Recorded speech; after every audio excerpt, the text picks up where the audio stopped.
Hello YouTube, it's Redneck Reloader. Haven't made a video in a while.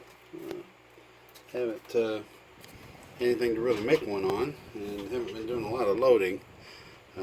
This is a time when supplies are very short, and just haven't been doing a whole lot of shooting other than just what's necessary. But I came out tonight and decided to load up some 45 ACP, which I haven't done in a while, and had a little issue with one of the cases, and this is a video I've been kind of thinking about making. If you follow me at all, if you ever watch any of my other videos, I've mentioned that I am a member of several forums online and groups, reloading groups and stuff, a lot of them beginning ones, and you know, I've gotten a lot of good information from those groups when I was first starting out, and I try to give information and help when I can. And this is one that I see come up pretty regularly, so it's just something I wanted to address. But you know, this is a case gauge or an ammo checker. This is a Lyman little general purpose ammo checker. It checks 8 different pistol calibers. I also have one for 223, which is just dedicated for it. I see every once in a while people will post videos up and they will drop a round in their ammo checker and it doesn't go down the way it's supposed to. So I don't actually use this one for 45. I use it for 9mm and 40, but my 45, the chamber is so tight that I have to use my actual pistol barrel to check my ammo, which I recommend everybody do, but for my 9mm and my 40 cal, they aren't as picky, so I can just use this case gauge because I keep it out here. But when you drop it in, it should drop in either flush or even a little below, like this one does. And as you can see, that's a good round. Drops in there good, and it falls out good. Now, this one is not quite the same. As you can see, it's, get the angle here right. Sorry folks. It's kind of standing up a little proud, just a little bit standing up above there. Now I've already checked this in my pistol barrel, and it drops in and spins freely and works just fine. So, you know, what's the problem?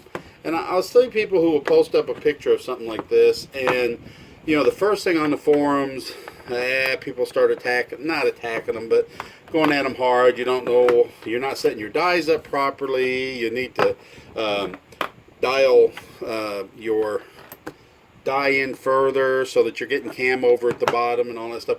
And some of that stuff is true. Sometimes if you're not sizing the case properly, or you know, you're not coming down far enough with it and stuff, that can cause problems. But that's not always the problem. And so when I have one that doesn't drop in all the way, the first thing I do is wipe it off. Because if you've got any kind of gunk or stuff in there, and as you can tell by looking, I don't tumble my brass. I pick my brass up and wipe it off with a rag. And so occasionally you might have a little bit of dirt or a little leftover lube or something that will actually keep it from dropping all the way in. And if that doesn't fix the problem, so let me find, well, dropped that one in the wrong one, sorry. So this one drops in good, okay? Now let me show you something. If I drop it in backwards, and I'm going to do this gently because I don't want it to get stuck, but if I put it in backwards, it goes in pretty far. You know, probably halfway. You know, my 223 will go in, you know, probably 1/4 inch. But if you put them in backwards, they will go in backwards. But that one won't. A little bit. And this one won't go in at all. So what that tells me is the problem is with the rim. And sure enough, with this one, and I'm hoping you can see this. Yeah, I think you can. Right up at the top, there's a little piece of brass sticking up right there. And it's just where the ejector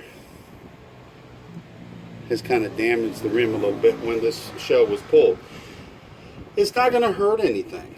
you can take that, and like I said, I've already dropped it in my gun barrel, and it'll work fine because it's not really going in the chamber. The rim doesn't go into the chamber, and your extractor has hold of it, and these case checkers, they just drop in a little bit further. But if you really want to fix it, and I do this sometimes, I keep a piece of emery cloth. I've got a roll of this. I just pull off a little piece and I keep it here at my bench. And when I get one that won't go in, all I do is wrap some emery cloth around it and just squeeze on it and twist it a little bit. And you're not taking off a big bunch of metal or anything. All you're doing is knocking down that burr. And let's try it now.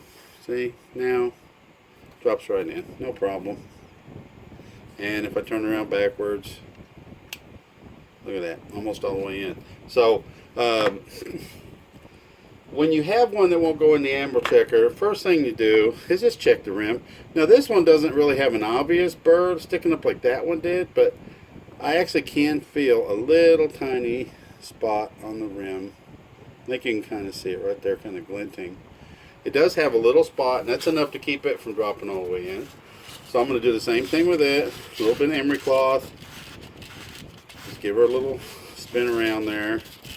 And notice I'm just kind of squeezing on the rim itself, not on the whole case. And just kind of clean it up a little bit.